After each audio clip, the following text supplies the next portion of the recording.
grave danger to democratic institutions. The films also showed how the responsible citizen could monitor the press themselves. They could create a chart that analysed the reporting for signs of hidden bias. But such earnest instruction was to be no match for the powerful imagination of Edward Bernays. He was about to help create a vision of the utopia that free market capitalism would build in America if it was unleashed.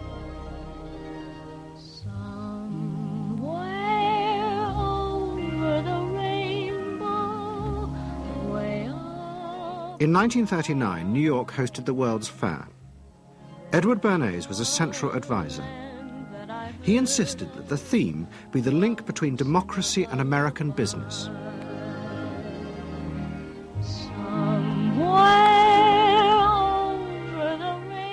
At the heart of the fair was a giant white dome that Bernays named Democracity. And the central exhibit was a vast working model of America's future, constructed by the General Motors Corporation.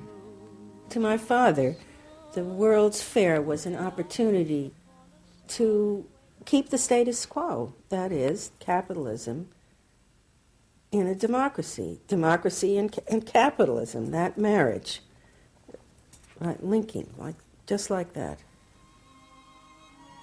He did that by manipulating people and getting them to think that you couldn't have real democracy in anything but a capitalist society, which was capable of doing anything, of creating these wonderful highways, of making, moving pictures inside everybody's house, of telephones that didn't need cords, of sleek roadsters. I mean, it was consumerist, but at the same time, you inferred that in a funny way, democracy and capitalism went together. The World's Fair was an extraordinary success and captured America's imagination. The vision it portrayed was of a new form of democracy, in which business responded to people's innermost desires in a way politicians could never do.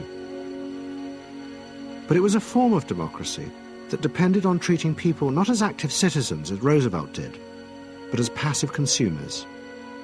Because this, Bernays believed, was the key to control in a mass democracy. It's not that the people are in charge, but that the people's desires are in charge. The people are not in charge. The people exercise no decision-making power within this environment. So democracy is reduced from something which assumes an active citizenry to the idea of the public as passive consumers. Driven primarily by instinctual or unconscious desires, and that if you can in fact trigger those needs and desires, you can get what you want from them. But this struggle between the two views of human beings as to whether they were rational or irrational was about to be dramatically affected by events in Europe. Events that would also change the fortunes of the Freud family.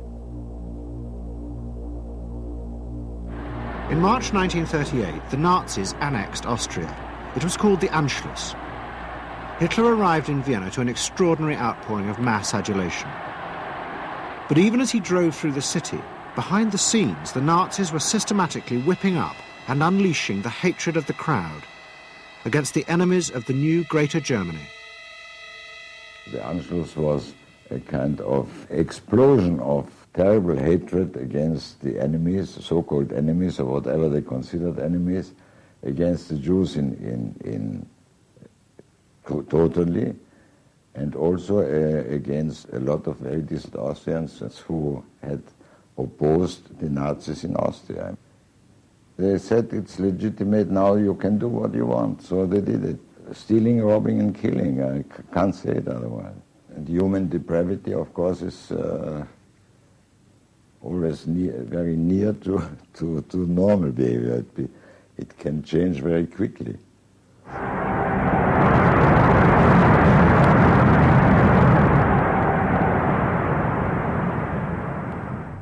As the violence and assassinations raged in Vienna, Freud decided he had to leave.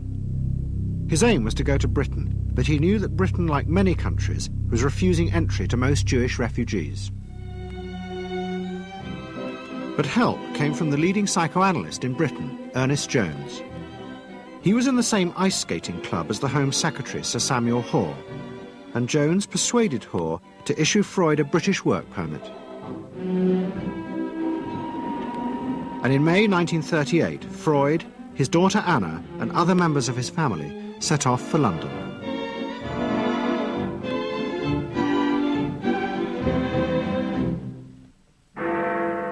Freud arrived in London as Britain was preparing for war, and he settled with his daughter Anna in a house in Hampstead. But Freud's cancer was now far advanced, and in September 1939, just 3 weeks after the outbreak of war, he died.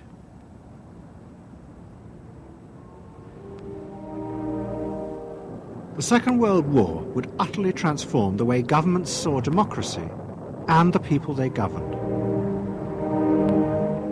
Next week's programme will show how the American government, as a result of the war, became convinced there were savage, dangerous forces hidden inside all human beings, forces that needed to be controlled.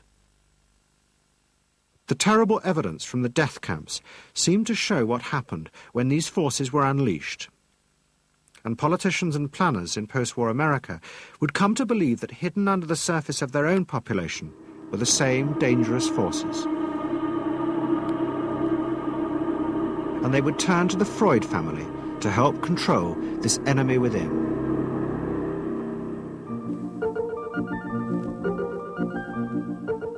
And ever adaptable, Edward Bernays would work not just for the American government, but the CIA. And Sigmund Freud's daughter, Anna, would also become powerful in the United States, because she believed that people could be taught to control the irrational forces within them. Out of this would come vast government programs to manage the inner psychological life of the masses.